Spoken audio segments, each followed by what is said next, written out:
Hello, people of YouTube. My name is Steve Gray, and thank you for watching. Today, we're going to be talking about Final Space Season 3, Episode 8, titled Forgiveness. And this is definitely it's like a sadder episode, but a happy episode. A lot of emotions going on. So let's kind of just dive right from the beginning and then kind of go on. It's going to be mainly, Little Cato is going to play a decent part in this. Gary, Avocado, and Ash, and then we get introduced to a new character as well. So we start off in like a simulation chamber, as we have seen in the past that Nightfall has used to make out with Gary, or a simulated Gary, I guess is the best way to describe that. And it's kind of just like a grassy meadow, bright, sunshiny day. And everybody's there. Fox is in a coffin, and they're kind of just sending Fox off, having a funeral for Fox. Ash is getting, Ash is angry, obviously, still at this point. She's very angry at Gary. She still thinks that Gary killed Fox, even though it was Invictus taking over his body. But that is what it is the best way to describe it. And Gary's just kind of sitting in the background, and he mentioned after Fox says, who is this for? And she says, for everybody. Like, this isn't just for you. We all liked Fox too. I understand that Fox is your brother, and that you obviously have had the deepest connection to him, therefore you are feeling the deepest feelings right now. But I feel terrible for what I did, what happened in this situation when I was trying to save you. Everybody liked Fox, and everybody feels bad, and they want to, kind of give him a proper send-off. And that's what happened there. And then Ash gets really angry. The simulation ends. You see that it's just Fox in the coffin on the ship. And she kind of flies away and does her own little thing. Then we have them basically ready to push Fox's coffin out of the ship, and Little Cato is just like, wait, what? We're just doing this? We're just going to kind of like kind of punt him into space, I guess is the best way to describe it. And then he gives his little speech about, how Ventrexians and him are supposed to be enemies. And then he realizes that, you can't just hate people because you're supposed to hate them. You need a reason to hate them. And Fox really never gave Little Cato a reason to hate him. He mentioned about putting his fist in Fox's mouth every day to give him hairballs, which I thought was kind of cute, and that he was a good friend.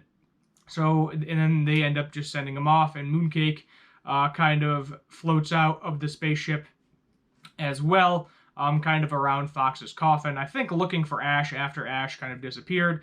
Cheryl, Gary's mom, actually mentioned, after what happened, she's like, I've been to a couple of these funerals, and she's not coming back, where Little Cato is like, yeah, she's coming back, and he kind of just sits there waiting for her for the rest of the episode.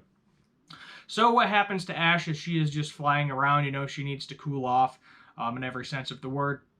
And she runs into this kind of, it almost reminds me of Lady Rainicorn from Adventure Time, if you're familiar with that. But basically, it's like a giant blue streak with a horn on it.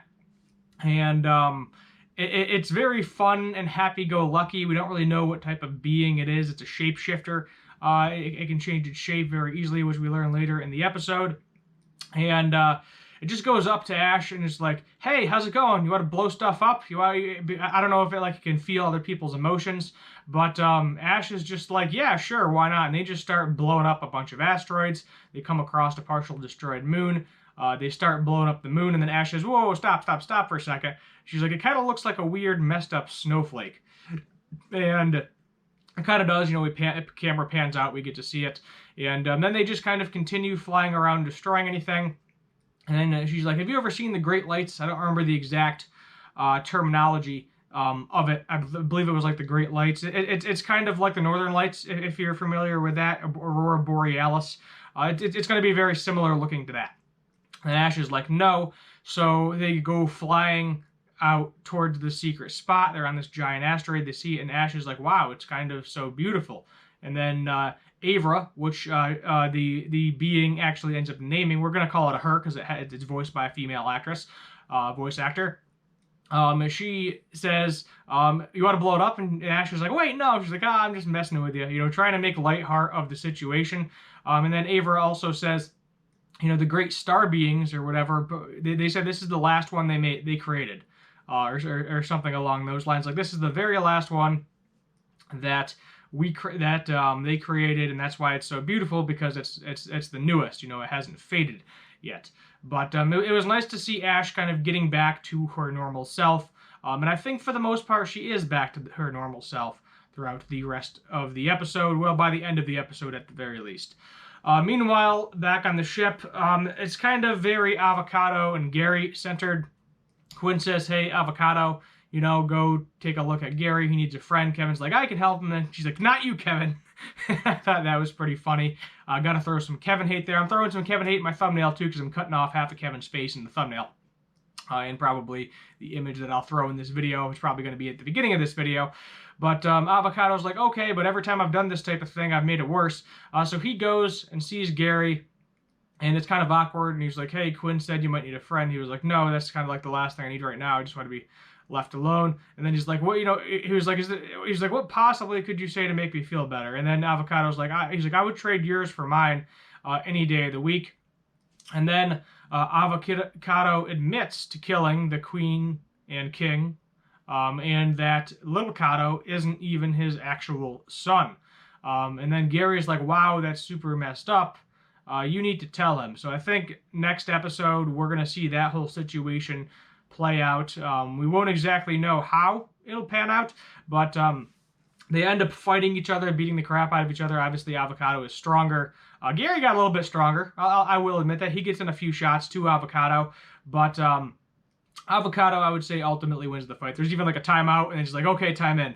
And he was like, "It's not the fact that you killed them that's the problem. It's the fact that Little Cato loves you. He thinks you're his dad. He looks up to you. He has a place in his heart for you, and now you are going to pretty much destroy it and lose all of his trust is the problem that's going to happen." So we don't even know what the heck is going to happen with that, because now Gary knows. I don't think Gary's going to tell Little Cato. I think it's one of those situations where it's like Avocado needs to be the one that tells Little Cato, and it'll kind of pan out as it pans out. We also learn that Kevin Van Newton, actual human Kevin, he is pretty close to being able to get out of Final Space, and he actually says, "Come to Earth. We're ready. We're going to get you out of here." So that'll be interesting. We haven't seen Biscuit in like 2 episodes, which is really weird, because I think Biscuit is on the ship. I'm not sure what is going on. They didn't like include him in the funeral, unless maybe he somehow is already back at Kevin's. He needed to be his assistant or something. I don't really know. But hopefully Biscuits makes an appearance. Biscuits is like that cute little fan favorite, a little bit annoying, but not majorly. But it's like he just blatantly disappeared. There is no mention of him. He doesn't show up at the funeral. We don't know if he's on the ship or not, or what the heck is really going on with that, or maybe he got lost in the confusion. But it's like they just kind of like wrote him off and he's gone. Like, at least they show the other characters. They're not playing like a major role in this season. A couple of other characters, Kevin, Cheryl, etc. But Hugh as well. They're not playing a major role in this, but at the same time, like, show his face. At least they're showing the other character's face. I found that kind of odd that Biscuit, there's no mention and no showing of Biscuits in the last 2 episodes. Maybe they just forgot about him. Who knows? Maybe they'll bring him back next episode. I assume he'll come back next episode, but we don't really know. So we kind of end with them telling Tribor and Quattro there that they're going to be warping back to regular space, get out of Final Space. No idea what's going on with Invictus and Lord Commander. I haven't seen Invictus and Lord Commander at all this episode, but that is also going to be a problem. I've also been told there's actually 13 episodes, so it's not just 2 episodes left. We got 5, which is pretty nice. We'll end out the season on episode 13, and probably going to get a season 4 preview, maybe. That would be nice, but who really knows? I know we are getting a season 4, 100% getting a season 4. We just don't know when. We know, based on what Olin has said, we are definitely getting at least a season 4 after season 3 as well, which is pretty nice, pretty nice. But yeah, Ash finally comes back to the ship, meets Little Cato. They have a conversation there for a little bit as well. And then Gary shows up, and then Little Cato even mentions, he was like, "It looks like you lost like 4 times." He was like, "Yeah, I kind of did."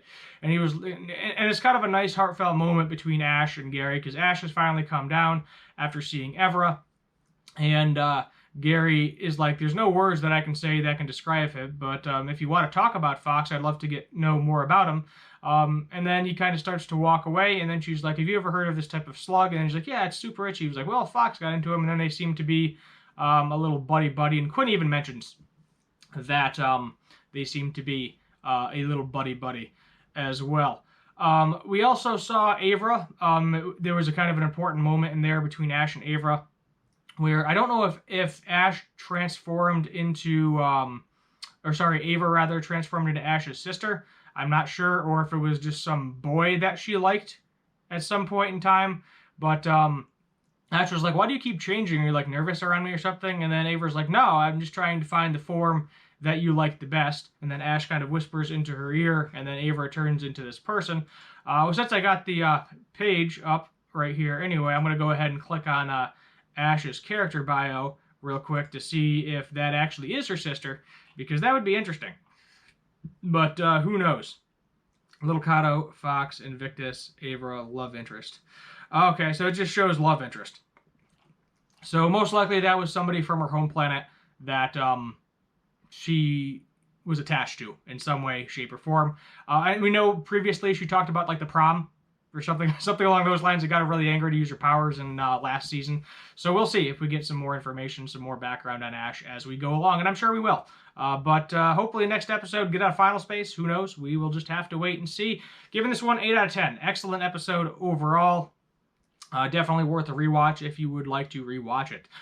Hit that subscribe button if you're new here. Turn on that notification bell. Leave a like and feel free to comment down below what you'd like me to do for future cartoon and anime related videos. My name is Steve Gray. Thank you for watching, and as always, have a good one.